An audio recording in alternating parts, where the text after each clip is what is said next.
Hey everybody, how's it? Aloha. Wow, great response to the Contortionist. Like I said in that video, I am just absolutely blown away by everything in that band, and I'm so excited to. I'm so excited that I'm finding all this new material because it's you guys. You guys are dropping in your links and stuff and turning me on to them. You can't imagine how many I'm getting requested, so it's getting a little mental, but I'm going to try to stay on top as much as I can and still circle back to these bands that I'm kind of finding through you guys and finding, other tracks that you guys are asking me to kind of rewind and analyze and have fun with. Anyhow, we're going to do Deftones right now, Digital Bath. I'm familiar with the name. I think I've listened to a couple tracks quite a few years ago, but I can't recall because, I'm an old composer. I'm a decomposer, and the older I get, the better I was, so I can't remember. So anyhow, let's go ahead and check this out. Thank you guys so much. You guys don't know how much that means to me when you guys just $1, couple bucks. Some people are being more generous with a cup of coffee. If you guys decide it's worthy. Also, the headsets. The link is down there. I still get requests about that. There'll also be a link for this video below, and also a link for any of their vinyl CDs and MP3s will be included below. And also, if you see any advertising on this, it's not me. My YouTube channel is not monetized via YouTube, so they do a copyright claim and they run their ads. Okay, that's like my obligatory run of things I've got to say. All right, here we go. Deftones, Digital Bath. All right.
All right, my first stop. I love space.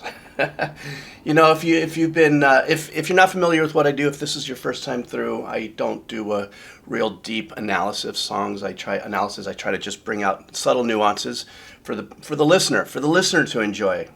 For the musicians who want theoretical breakdowns, there's a bunch of other great guys out there to do that. But if you're used to my channel and you subscribed, thank you. A lot of the music that I'm covering here is very rhythmically aggressive, and that really is I dig that. That's why I'm doing what I'm doing. But I love songs that have space in this, and especially in this particular sound here. Let me start first with the chords that are being used here.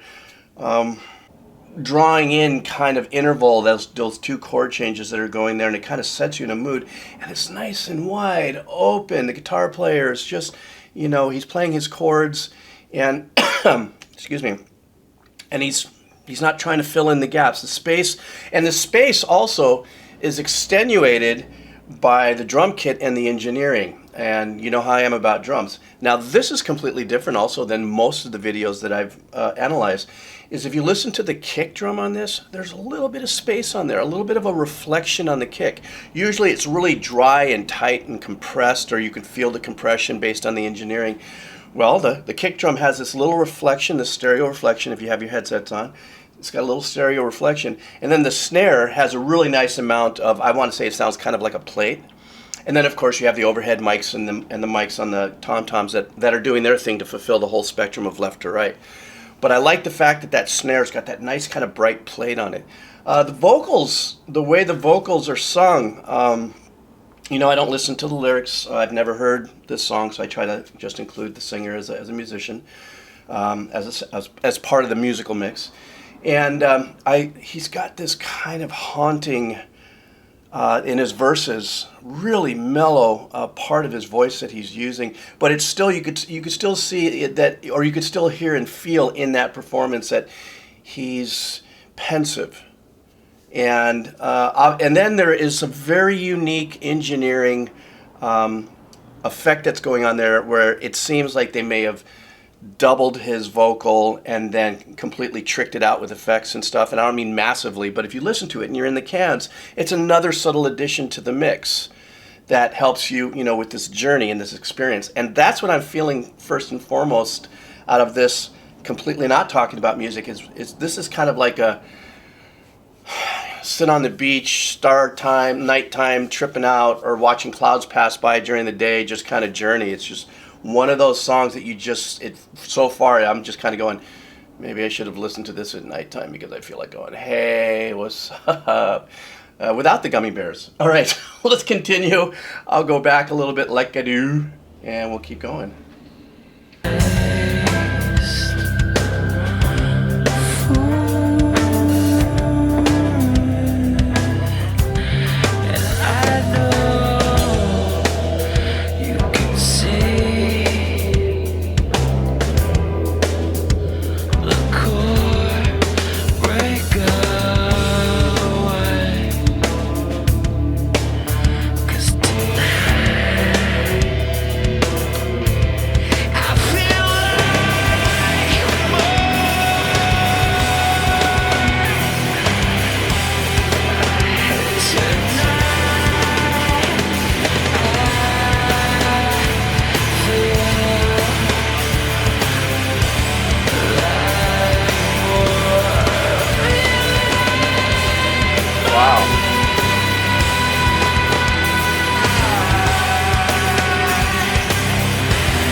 Well, I see a little bit of a tail here on the player, but it sounds like it's over.